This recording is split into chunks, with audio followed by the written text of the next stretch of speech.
Olá, começa agora o JR Entrevista. Hoje com a gente o deputado federal Reginaldo Lopes, do PT de Minas Gerais. Ele é o coordenador do Grupo de Trabalho da Reforma Tributária, tema importantíssimo.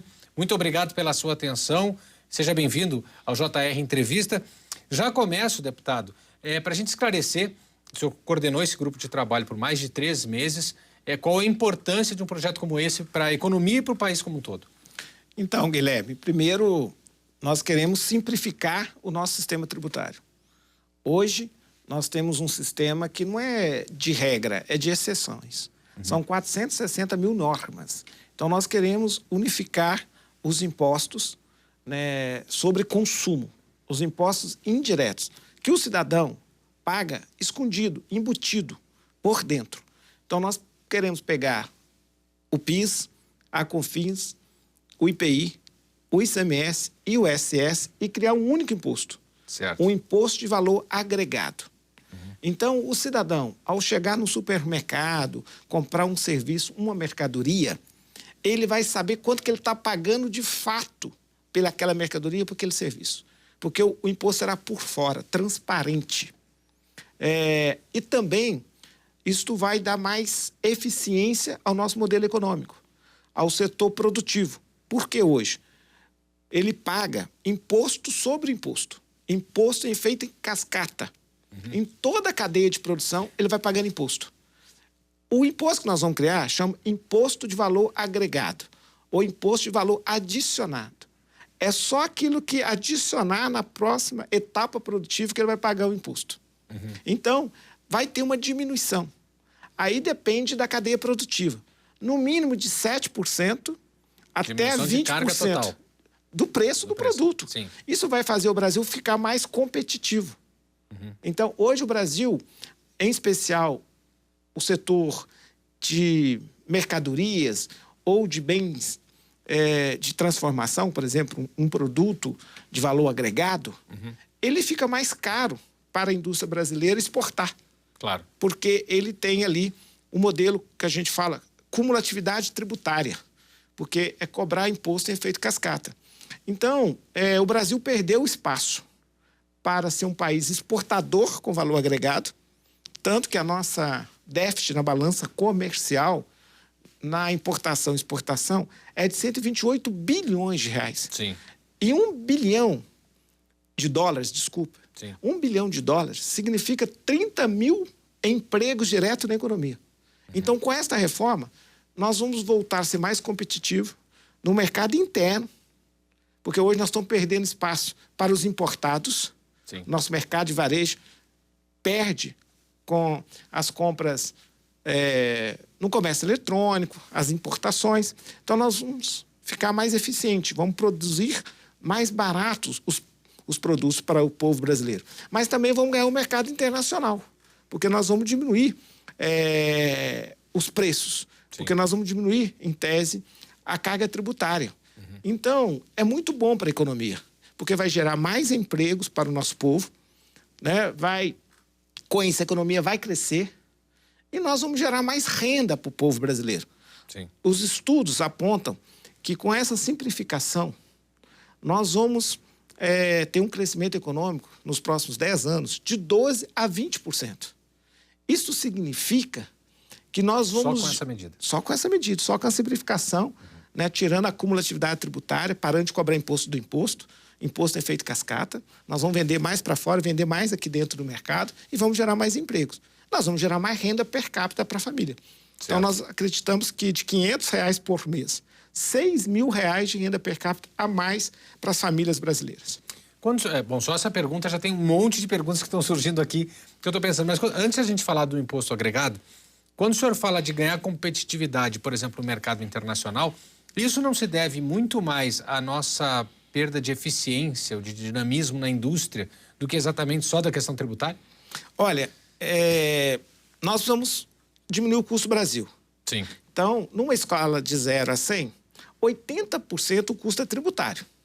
Certo. E 20% é inovação, de fato é infraestrutura, qualificação profissional, mas 80% é custo tributário. Certo. Então, você resolver a simplificação. O Brasil é um sistema tributário de 460 mil normas. É um sistema tributário que você tem um custo de administração enorme, porque tem 50 obrigações acessórias. Então, é muito complexo. Então, você tem um sistema que é cumulativo, cobra imposto do imposto, você tem o custo da administração tributária e tem um outro problema grave. O Brasil tenta separar o que é uma mercadoria do que é um serviço. Sim. E como isso é impossível nesse século XXI, com a economia digital, acaba que... E tantas regras, tantas normas, que ao invés do setor produtivo pagar o imposto que o cidadão pagou por dentro, embutido, termina judicializado. Sim. Tem pouca segurança jurídica. Então, hoje, nós temos um PIB, ou seja, quase 9 trilhões na justiça, ou no administrativo. Os países que têm esse sistema simplificado de unificar os impostos sobre o consumo e cobrar no valor agregado, Sim. que não separa mais serviços de mercadoria, a gente fala de base ampla, tem 1% de judicialização. Então, é evidente que quando poucos pagam, os Sim. que pagam, pagam muito. Então, quando todos pagam, todos podem pagar menos impostos. Então, essa simplificação, essa segurança jurídica, essa simplificação dá uma eficiência de produtividade. Portanto, esta reforma não é reforma de governo. Esta é a reforma do Estado brasileiro. Por quê? Porque ela não é ideológica.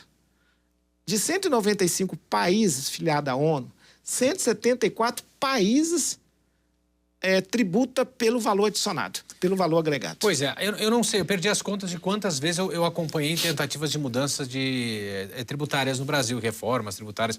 E, em geral, o texto que começa, que entra no Legislativo, ele acaba terminando bem diferente. Ele vai sendo, como se costuma dizer muitas vezes, desidratado ao longo do caminho. O senhor acha que isso corre o risco de acontecer novamente? Olha, nós ouvimos todos os setores. Sim. Produtivos, todos os entes federados, e dialogamos com a sociedade brasileira. A conclusão do trabalho do nosso grupo, nós apresentamos os parâmetros para a reforma, as diretrizes. Depois das diretrizes, o deputado relator Aguinaldo Ribeiro apresentou o texto da reforma e que seguiu os parâmetros. Esses parâmetros, eles seguiram a boa prática internacional. Por exemplo, até nas exceções, nós temos tratamento diferenciado. Por exemplo, para a saúde, para a educação, para o transporte coletivo, né, para os produtos da cesta básica. Ou seja, aquela cadeia curta, né, ou seja, que não tem uma cadeia longa de produção, não são bens manufaturados, vamos dizer assim. Nós buscamos fazer uma redução de 50% dessa alíquota do imposto de valor agregado. Por quê? Porque nós não queremos aumento de preço para o cidadão. Porque quem paga imposto sobre consumo, Guilherme, é o cidadão. Sim, não é o setor claro. produtivo. Por isso que o imposto chama imposto de valor agregado, Sim. imposto sobre o consumo. Não é imposto de renda, não é imposto de patrimônio, né? Por que o nosso modelo foi tão judicializado? Por essa complexidade que é o sistema tributário. Claro, então, porque tem várias tributações que são várias alíquotas nos estados, nos municípios, na União, então vai para a justiça. Pois é, o senhor mencionou na sua primeira resposta a questão do IVA, que ele pega, por exemplo, IPI, ISS, então um imposto sobre a área industrial, um sobre serviços, ICMS, unifica, por exemplo, e aí se tem uma racionalização desse processo. Perfeito. Mas esses impostos também, eles voltam para... Eles são... compartilhados. Como é que fica a redistribuição do IVA depois dele ser racionalmente unificado e arrecadado os setores como um todo? Então, hoje, nós temos o percentual arrecadatório do ISS, do Imposto sobre Serviços, nós temos do ICMS e temos os 3 federais, IPI, PIS e a COFINS. Em torno de 1 trilhão e 300 bilhões. Então, qual que é o nosso compromisso? Neutralidade na carga tributária. Não teremos aumento de carga tributária, ponto. Se a base ampla, porque nós vamos enfrentar a sonegação, os incentivos fiscais, a guerra fiscal. Vamos cobrar no destino, outra novidade também. Isso eu queria tratar então, também. o que vai acontecer? Se aumentar a arrecadação, nós vamos diminuir a alíquota padrão do imposto sobre consumo. Então, o nosso compromisso é que não teremos aumento de carga tributária. Certo. E vamos, com certeza, fazer um modelo muito mais eficiente para a economia brasileira, que é um modelo internacional. Então, nesse sentido, eu acredito que todos os setores econômicos serão impactados do ponto de vista positivo. Todos os setores. Porque quando a economia cresce, todos ganham. Claro. E, com certeza, os estados e municípios vão aumentar a arrecadação. E eu vou explicar por quê.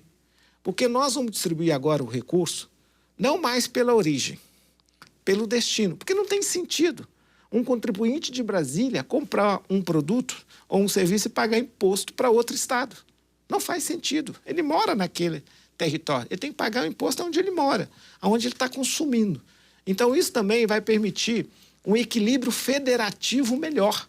Sim, já teve várias distorções essa questão de pagar.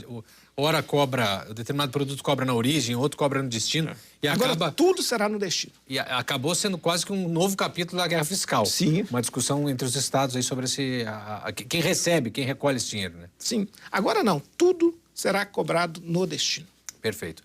Bom, você pode assistir, só um recadinho aqui antes da gente continuar, pode assistir ao JR Entrevista na Record News, no portal R7, no Play Plus e também sempre nas nossas redes sociais. Bom, o senhor falou aí de estados e municípios que não teriam queda na arrecadação, podem até ter ganho de arrecadação. Não, terão ganho. Terão ganho de arrecadação. Porque a economia vai crescer de 12% a 20% nos próximos 10 anos. E mesmo assim, ao mudar da origem para o destino, nós estamos fazendo uma transição longa, de 50 anos. Nós vamos fazer um fundo de equalização de receita. Ou seja, aquele município que perder vai ter uma espécie de seguro-receita que vai compensar aquele município ou aquele estado. É lógico que os estados mais ricos vão ganhar mais do que os estados mais pobres, mas todos os estados vão ganhar com a reforma tributária. Todos os municípios vão ganhar com a reforma tributária. Bom, mas esse fundo vai ser mantido com recurso da própria arrecadação, desse imposto, do próprio IVA? Sim. Então tem um pedaço... Um pedacinho, talvez 3%, nós estamos debatendo para garantir essa equalização de receitas. Então, uma parte desse imposto vai para a União, uma parte para o estado e município e outra vai para fundo. Essa é a grande novidade. Quando o cidadão comprar um celular, que hoje, se eu perguntar, né, aos telespectadores se ele sabe quanto tem de imposto embutido no celular que ele comprou, ele não sabe. Nem o setor que fabricou o celular. Agora não, ele vai saber, porque vai ser por fora. Se o celular custar R$1.000, o custo de produção dele, ele vai saber o custo é 1.000. Se a carga tributária for 25, 1.250. E ele vai saber para onde ele está destinando esses R$250. Quantos por cento foram para a União, quantos por cento para os estados e quantos por cento para os municípios. Eu lembro que nos anos 90 se discutia muito a criação do imposto único no Brasil e se eliminar justamente a mesma iniciativa para tentar simplificar a matriz tributária. E isso acabou dando origem depois à CPMF, que não foi uma unificação, mas foi um outro imposto também com a justificativa de ser um imposto mais justo. O senhor acha que esse texto é uma atualização, uma modernização dessas propostas que já passaram e que não foram adiante? Não tem nada a ver. O imposto CPMF é super cumulativo e é regressivo, porque cobra o mesmo percentual de todos. Nós estamos agora não criando apenas um imposto. Nós estamos unificando 5 impostos para criar um único imposto. Sim. Muito mais transparente, né, que vai ser cobrado, vai ser pago no destino, faz justiça federativa, por fora, total transparente, e é muito importante, porque, olha assim, quem mais paga imposto no Brasil é o cidadão de menor poder econômico. Sim. É o consumidor. Nós arrecadamos a metade do que arrecadam os países mais ricos da OCDE, os 38 países mais ricos, sobre renda e patrimônio. E nós arrecadamos muito mais do que arrecada esses países no consumo. Então, quem paga mais imposto no país, no Brasil, são os mais pobres, de menor poder econômico. E ele acha que não paga imposto. O cidadão de menor poder econômico não tem essa convicção. Por quê? Porque ele está pagando por dentro, está pagando ali embutido, meio escondido. Agora ele vai pagar por fora. Isto é extraordinário, vai dar uma consciência fiscal para ele, para o cidadão? Uma consciência plena da sua cidadania. Porque ele vai ter certeza que ele é contribuinte e que ele paga muito imposto e ele vai exigir do Estado brasileiro serviços públicos de qualidade. Creche de tempo integral, educação de tempo integral, boa alimentação escolar, serviços de qualidade na saúde, né, segurança pública, ou seja, isso empodera o cidadão. Ele vai estar sabendo quanto que ele paga, para onde estão indo aqueles recursos que ele está pagando no imposto. Então, é muito bom para a cidadania do povo brasileiro. Setores produtivos, como é que eles estão? Setores econômicos, como é que eles estão se posicionando em relação ao texto que está saindo do grupo? Olha, nós estamos conversando, nós vamos revisitar todos os setores até o dia da votação. Mas, na minha opinião, nós conseguimos uma grande unidade. Pela primeira vez, nós conseguimos alinhar a Câmara dos Deputados, sob a liderança do Arthur Lira, o Senado, sob a liderança do Rodrigo Pacheco, tem um alinhamento federativo. Nós vimos a reunião com os governadores, quase todos os governadores estão apoiando a reforma, os prefeitos, tem uma aliança dos setores produtivos que compreenderam que precisa da reforma para o Brasil voltar a crescer, que é uma reforma do Estado, é uma reforma para dar eficiência à economia brasileira, dar competitividade, né? Os governadores, por exemplo, perceberam que esse incentivo fiscal, essa guerra fiscal, todos perderam. Você tem estado que 40% da sua arrecadação estão nos incentivos fiscais, na renúncia fiscal. Mas quem que é culpado disso? A própria União. Porque a União, ela nunca criou uma política nacional de desenvolvimento regional. Agora nós estamos criando. Ou seja, os estados que vão cobrar os impostos agora no destino, não mais na origem, e não vão poder utilizar desse instrumento de incentivo fiscal, eles vão ganhar um outro instrumento mais moderno, que é o Fundo Nacional de Desenvolvimento Regional. Ele vai poder utilizar esses recursos e a União, através do ministro Fernando Haddad, do governo do presidente Lula, manifestou a disponibilidade de alocar 40 bilhões de reais para esse fundo. 40 bilhões ano, corrigido pela inflação, aonde os governadores poderão utilizar esses recursos para melhorar a infraestrutura rodoviária, ferroviária, portuária, de telecomunicação, ou até mesmo transferir e alocar esse dinheiro, esse incentivo orçamentário para desenvolver um setor da economia no seu estado. Então, nós achamos que nós vamos enfrentar os contrastes regionais, vamos dar mais uniformidade ao Brasil com o Fundo Nacional de Desenvolvimento Regional. Aí já são dois fundos, o fundo que serve quase como um seguro dos municípios que tiverem perda de arrecadação e esse fundo também para desenvolvimento regional. Ou é o mesmo fundo? Não. A conta equalização é um seguro à receita só, não é fundo. Ah, perfeito. É um percentual lá do imposto entre eles, do subnacional, que vai equalizar, né, se o município de origem perder em relação à cobrança no destino. Porque hoje a cobrança e a repartição dos recursos é pela origem da produção e não pelo destino, onde mora o cidadão, o consumidor. Então, é só para fazer essa compensação, essa equalização. Entendi. Isso nem aparece para a sociedade. O que aparece é o fundo. O Fundo de Desenvolvimento Regional é um fundo, né, que vai ser um fundo orçamentário, né, anual, corrigido pela inflação, para fazer desenvolvimento regional, e que quem vai fazer o aporte é a União, e os governadores vão decidir os critérios para partilha desses recursos. Perfeito. Alguns setores, como o agropecuário, também setor de serviços, querem aperfeiçoamento dessa proposta. Já adiantaram que tipo de aperfeiçoamento? Para onde é que ela pode caminhar depois de iniciar a tramitação? Nós estamos conversando. Todo o texto, até a votação, na verdade, é um texto preliminar, né? Então, nós estamos dialogando. Nós estamos aí com uma boa unidade com o setor agro, estamos conversando muito com o setor de serviços. O setor agro, por exemplo, nós estamos atendendo a isenção para os produtos in natura, né?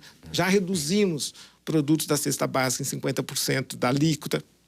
Estamos conversando, queremos implementar o cashback para devolver o dinheiro pago, né, pelas pessoas de menor poder econômico, devolver esse imposto através de uma conta bancária, né, de um Pix ou de um cartão do Bolsa Família, né, que é, na verdade, que a gente chama de cashback. A gente vai detalhar o cashback, mas eu quero detalhar depois do intervalo, que eu quero um pouquinho mais de tempo. A gente está terminando o primeiro bloco. Vou lhe pedir licença só para a gente chamar o intervalo. JR Entrevista para um pouquinho agora no intervalo. Na volta a gente vai dar mais detalhes desse cashback para você entender. Fique com a gente. Estamos de volta com JR Entrevista, falando de um tema essencial, tema muito importante. O deputado federal coordenou o grupo da reforma tributária, Reginaldo Lopes, do PT de Minas Gerais. O governo estuda, deputado, a proposta de criação de um serviço, um sistema de cashback, ou seja, uma devolução do valor de imposto pago para o cidadão. Como é que vai funcionar? Isso é uma inovação. Então, hoje, por exemplo, a cesta básica, ela tem uma desoneração total para todos os brasileiros e brasileiras. Nós entendemos que isso tem um custo de 40 bilhões para o Estado brasileiro. Então, o que nós estamos defendendo? Que uma alíquota reduzida, né, da alíquota padrão, que nós estamos dizendo em 50%, permite a gente fazer mais justiça tributária.